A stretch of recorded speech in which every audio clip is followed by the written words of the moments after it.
Welcome back to the Deep Dive.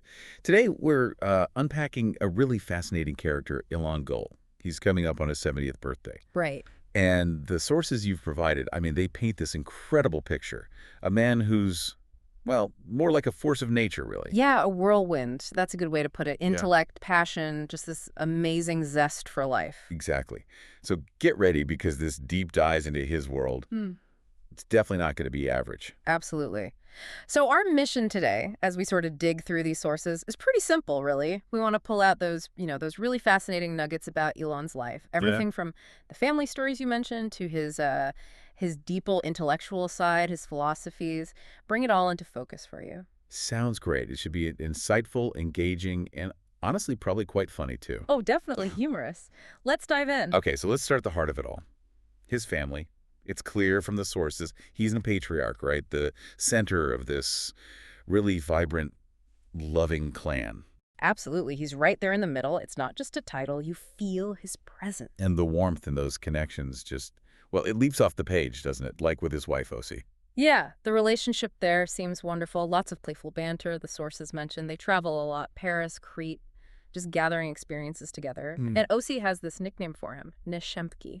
Ah, yes. That's lovely. Soul or darling. Yeah. Exactly. It's incredibly affectionate, and you really sense her pride. You know, she says things like, "There's no one like you," about his work. Wow. That says a lot. It really does. It shows that deep admiration, that bond. That deep connection. And then as a dad, just as amazing, it seems, to Oded, Nita, and Omer. Yeah, their view of him, it comes through clearly. A good role model, brilliant, funny, sensitive, inclusive. Those are the words they use. That word inclusive is interesting. What specific things in the sources really show that side? How does he bring that to life?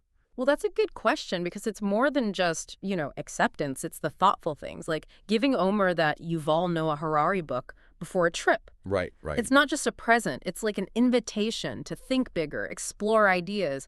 That really captures that inclusive spirit, that curiosity he fosters. He's showing them how to discover things. That's a perfect example, guiding discovery. Exactly. And then, of course, the grandkids, 5 of them, Emma, Tom, Ray, or Tootie. Tootie and Dean and Adam, who also gets called Richie or Pitsky. Lots of nicknames. Yeah. And he's clearly just over the moon about them. The sources paint him as this doting, proud, really involved granddad. So much affection. Oh, completely. But it's more than just doting, isn't it? It's this active, almost theatrical engagement, like with Richie, buying him festival tickets for 2030. I know. Planning a decade ahead. Who does that? It's incredibly loving, but you do sort of wonder, does that kind of long-range planning, does it spill over into other parts of his life? Maybe in funny ways. That's a really good point. I bet it does. The sources do suggest he's always looking ahead, whether it's tech or planning these big cultural outings. Always playing the long game. Seems like it. And with Dean, he's utterly convinced he's going to be a model. Calls him devastatingly handsome. Yeah, and he expresses it so fully. Contentment, happiness, joy, this child brings it all. It's quite poetic. It really is.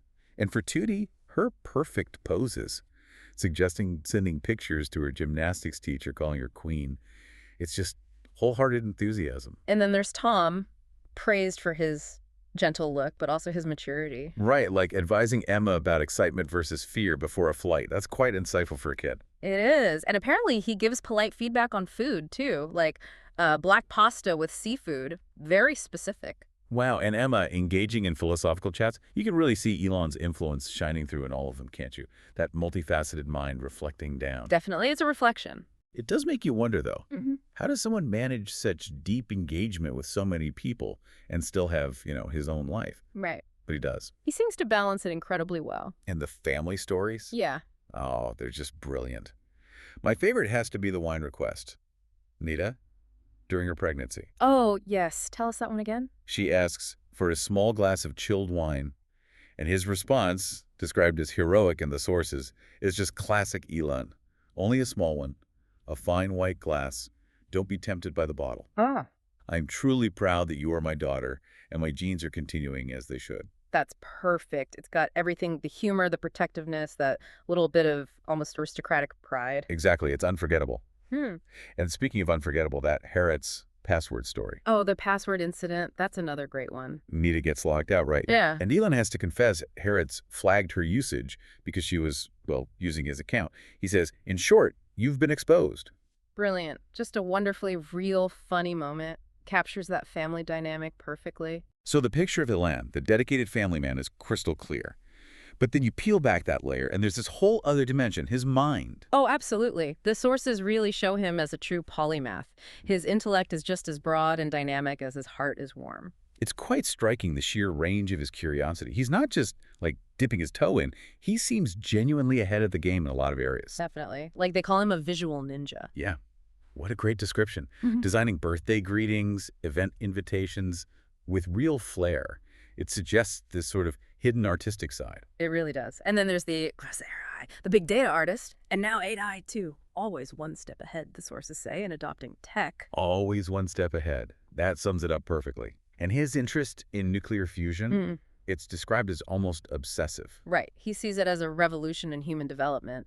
And he knows about quantum physics, Google AI, and medicine. It's serious stuff. It is. But it's not just hard science and tech, is it? He's also this anin ta'am, a connoisseur. Yes, and a producer extraordinaire. Always looking for the next great experience. It's like he curates life itself. He really does. Which connects perfectly to his love for music, right? Oh, massively. His taste is so broad. You've got jazz legends Charlie Parker, Coltrane, Miles Davis, Dave Brubeck, Icons. and then masterpieces like Mozart's Grand Partita or Schubert's Trio No. 2. It's an incredible range. And he doesn't just listen passively. No, not at all. He organizes lectures, recommends concerts. He's actively sharing it, spreading the word. He's not just consuming culture. He's like a conduit for A it. disseminator, yeah. A guide. Yeah. An advocate for the arts. Exactly. And it's the same with visual art. Recommending exhibitions, suggesting Kandinsky and Miro for his grandson Richie's art education. That's quite specific. High-level stuff for a grandchild. It shows his depth of knowledge, right? Yeah. From Byzantine to neoclassicism and literature, Dovlatov, Bulgakov, even philosophy like Kant. It's like he lives in this whole universe of knowledge. That's really impressive, this constant drive to understand things across so many different fields. And history, too. Discussing the 30 Years' War, analyzing Russian history for Boris Godunov, comparing Godunov to Macbeth, he really gets into the weeds, you know, seeing the connections between history and art. He truly does. And then, totally shifting gears, urban planning. Jane Jacobs. Yeah. Critiquing modernist planning, championing urban diversity, it's amazing. Yeah. From ancient history to the future of cities, his curiosity just doesn't seem to stop. Which maybe explains dragging his cultural groups to those remote restaurants where sanitation is far from them. Huh, yes. That sounds like peak Elon, doesn't it? Embracing the whole, maybe slightly questionable experience. Definitely living life on his own terms. And we should probably touch on his professional background, too, quickly. It adds another layer. The sources suggest he's a medical doctor. Yes, likely gynecology or obstetrics. Right. And this isn't just a job mentioned in passing. It seems he uses his knowledge and network to help family and friends with healthcare stuff. Oh, okay. Yeah, coordinating appointments, giving advice. It loops right back to that dedicated family man role, doesn't it? Always looking out for his people. It really does. Which brings us nicely to Elon's, let's say, unique approach to life, the connoisseur, but with these wonderfully unconventional quirks. This is where the refined taste meets the distinct personality. He's famously called a kappa. Rockstar of cheeses. I love that. And his culinary critiques are apparently legendary. Every spicy thing that explodes in our mouths gets a score on the Ilan Gull scale. He has his own rating scale. That's fantastic. So much fun. Exactly. A bespoke system just for intense flavors. Amazing. And it's not just cheese. Fine wines, Piedmont Rioja, organizing Japanese whiskey nights. And very specific requests for ingredients in home cooking. Oranges from a particular family garden, specific gin, Martini Rosso. He knows exactly what he wants. The quality, the source. Yeah. It all matters. It absolutely does. And then there's his financial logic, which is, well, unique. Earned him the nickname Trachtenberg, right after The Economist. Yeah. Which is kind of ironic, isn't it? Very ironic, because his view is that, you know, sleeping on a metro bench is perfectly fine if it means you can save money to splurge on an amazing meal at a luxury restaurant. Well, priorities, right? Experience over conventional comfort. Almost always. But then, contradictorily, he's also a regular at some cheese vendor who charges exorbitant rates because the cheese is just irresistible to him. So he has his specific indulgences he won't compromise on. Exactly. It's a wonderful contradiction. Values experiences, but is totally committed to certain high-quality things. I get that. Right. He's also a big traveler, isn't he? Oh, yeah. Avid Europe, Asia, the Americas, exploring cultures, food. And adventurously, too. Diving with whale sharks in the Philippines? Cocos Islands. That's not just sightseeing. No, that's proper, bold exploration, immersive. Definitely. And even when he's home, he's active, swimming locally, apparently leaving old women fainting from his tightening physique. Uh-huh. Oh, my goodness. He keeps everyone on their toes, even poolside. Seems like it. Same zest for life, same lightheartedness in everything. So when we pull all these threads together, the family man, the polymath, the connoisseur, the quirky individual, what's a big picture? What's the Ilan Gull philosophy? Well, it really comes down to that boundless enthusiasm, doesn't it? Summed up in his favorite phrase, what fun I'm having. Exactly. That's the core, I think. And his idea about balancing macro versus micro happiness is really key. Explain that a bit more. Well, he acknowledges that the macro, big world events, stuff we can't control, can be frustrating, even awful.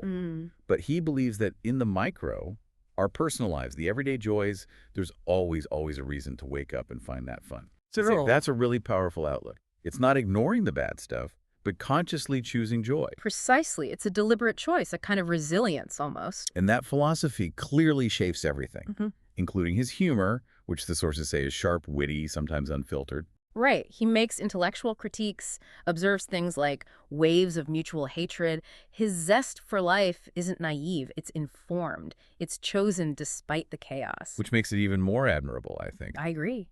And it ties right back to that deep affection and support for his family, offering medical advice, sorting appointments, advocating for them. His philosophy lets him be fully present and supportive no matter what the macro world is doing. It really does paint this complete picture. A man just living life to the absolute fullest.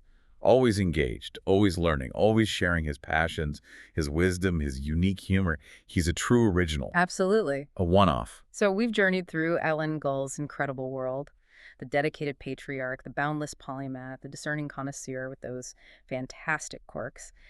And yeah, that individual whose infectious zest for life, what fun I'm having, is just, well, it's truly inspiring. Yeah, this deep dive, drawing on all those details from your sources, it really leaves you with a lot to think about, doesn't it?